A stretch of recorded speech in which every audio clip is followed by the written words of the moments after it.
Oke, selamat siang semuanya. Kembali lagi bersama saya Desta Bajo. Jadi untuk video kali ini saya akan memperkenalkan peralatan misa. Jadi untuk teman-teman kita yang beragama Katolik, pastinya kita sudah tahu peralatan-peralatan apa saja yang harus disiapkan pada saat sebelum misa itu dimulai. Jadi yang pertama ada salib. Salib ini terbuat dari kayu dan ini dari besi berlapiskan emas. Salib ini biasanya dibawa oleh petugas misdinar. Setelah itu ada lilin. Ini lilin. Biasanya lilin itu harus 2 untuk ditaruh di samping kiri kanan altar. Lilin ini ada dasar teologisnya kenapa harus ada lilin. Lilin itu sebagai suatu tanda kehangatan atau cahaya terang atau cahaya Kristus sendiri.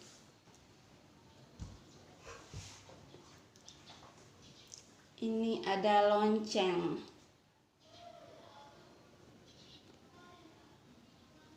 Ini biasanya lonceng disimpan di samping meja kredens, biasanya pada saat konsekrasi atau pada bagian-bagian tertentu dalam perayaan misa harus dibunyikan lonceng ini.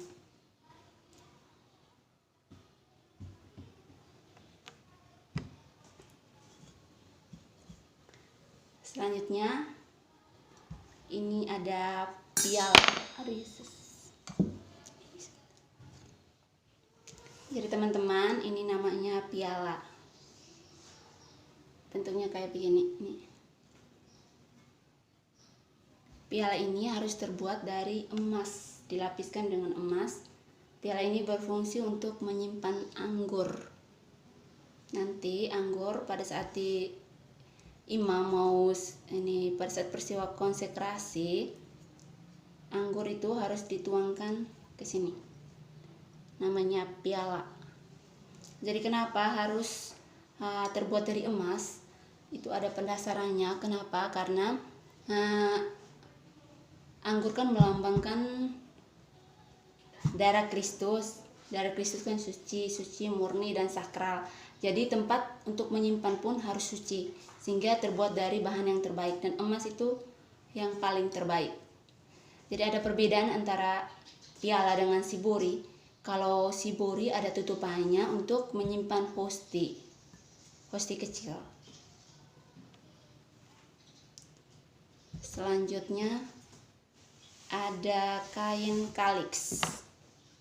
Ini kain kaliks ada tanda salib di tengah. Kain kaliks itu persegi panjang.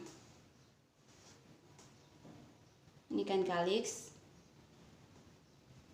Kain kaliks ini bertujuan untuk membersihkan piala. Jadi cara lipatnya dari kanan ke kiri ke dalam, dari kiri ke dalam 1 kali, lipat dari sini, nanti diletakkan gini. Tergantung lihat ini ukuran pialanya. Kalau seandainya pialanya kecil, ini bisa dilipat double. Tapi kalau seandainya ukuran pialanya di sini wadahnya besar, bisa langsung 1 kali begini. Oke, sudah. Ini namanya kain kaliks. Sesudah itu ada senduk kecil. Jadi senduk kecil ini juga terbuat dari emas, yang dilapisi dengan emas. Dan ini bertujuan untuk mencedok air untuk dimasukkan ke dalam piala yang berisi anggur.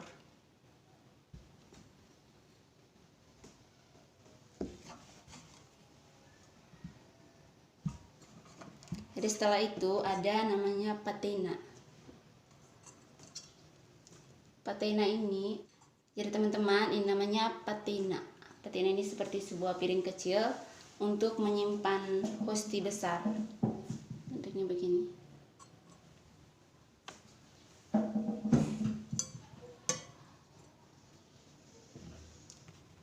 nanti kalau kita mempersiapkan peralatan misa atau bacaan-bacaan Roh Kudus, nanti hosti besarnya ditaruh di atas ini, di atas patina. Setelah itu ada yang namanya pala.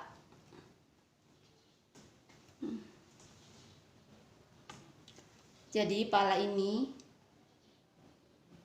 kalau di sini untuk ini ada gambar domba.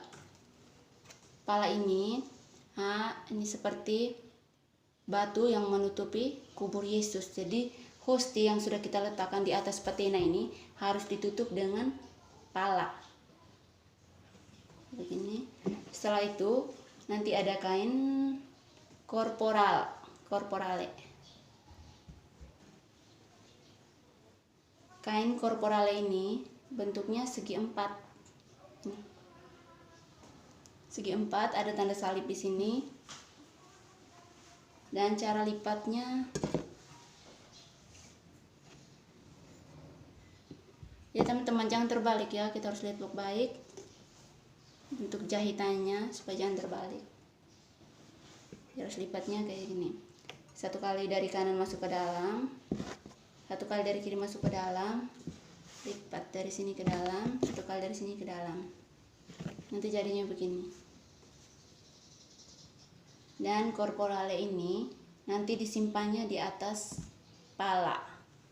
Korporale ini juga, kain ini nantinya ketika imam untuk melakukan konsekrasi nanti dibentang di meja altar. Piala, sibori, semuanya disimpan di atas kain korporale.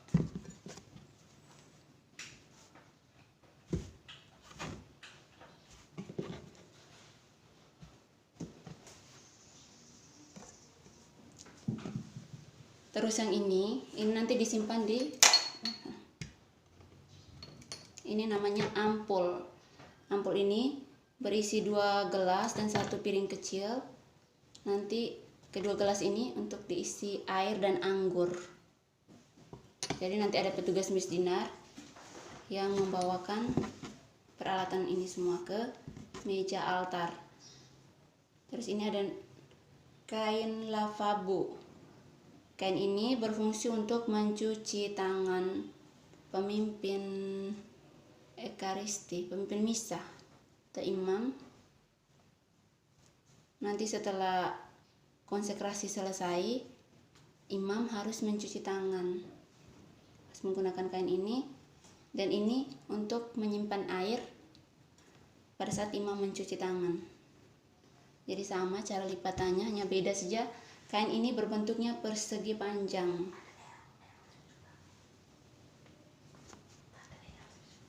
Oh ya. Jadi untuk kain lavabo ada tanda L di ujung bawahnya. Ini tidak terlalu jelas.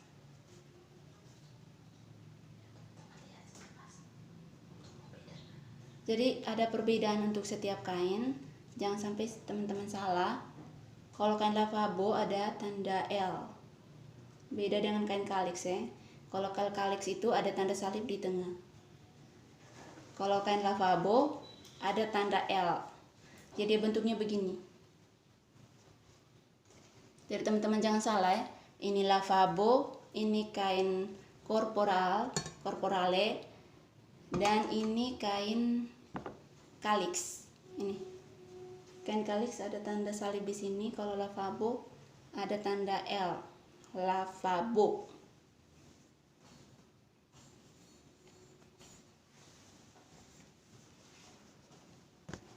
Nanti lipat juga jangan salah ya. Kalau ini sama juga, satunya dari kanan ke dalam, itu dari kiri masuk ke dalam, 1 kali begini, nanti disimpan begini, jadinya begini.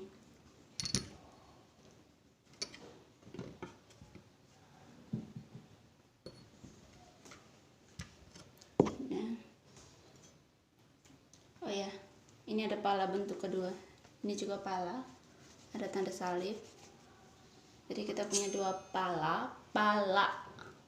Ada 2 L ya. Ini dua-duanya pala.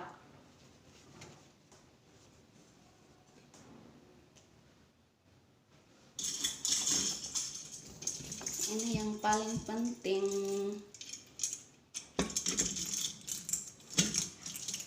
Ini namanya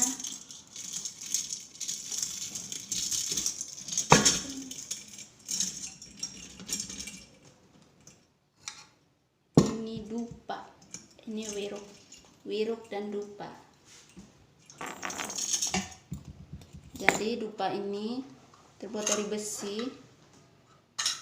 Di dalamnya ada sendok kecil. Nanti di dalam ini diisi kemenyan untuk pendupaan. Apa? Wiruk. Ini namanya turibolong.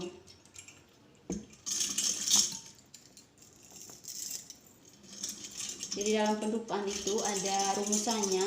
Kalau kita mau mendupa itu rumusannya itu 2 tribus ductibus, 2 kali 3. Jadi 3 kali pendupaan. Setiap pendupaan itu 2 ayunan. Misalnya begini. Jadi pegang begini.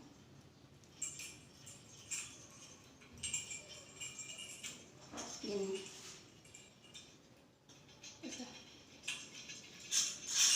Nanti tariknya kayak gini. Tarik ini. Nanti isi kemenyan, harus angkat begini. Setelah itu turunkan kembali.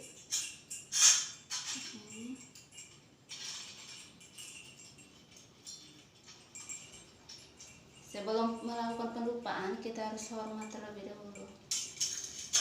Saya kasih contoh ya, ini.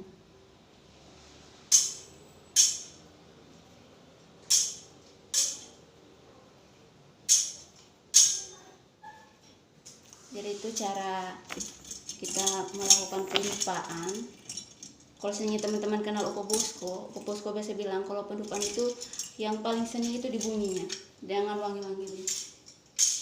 Tak, tak, tak, tak, tak, tak. Nanti cara pegangnya juga begini, jangan salah, harus begini.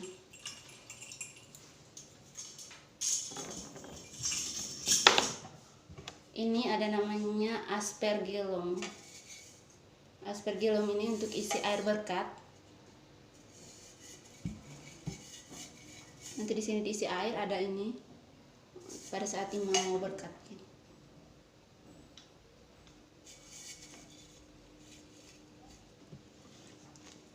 Kalau yang ini ada namanya kotak dharma atau kotak kolekte. Biasanya diedarkan. Jadi setiap paroki mempunyai, atau setiap gereja itu mempunyai bentuk kotak dharma itu berbeda-beda. Ada yang menggunakan plastik seperti baskom, ada yang kayak begini terbuat dari kain. Saya rasa ini lebih efektif. Sudah. Oke. Jadi sekian untuk video kali ini. Apabila ada masukan atau saran, nanti silakan komen di channel YouTube Desta Bajo. Semoga video ini bisa bermanfaat untuk teman-teman semua. Terima kasih. Selamat siang.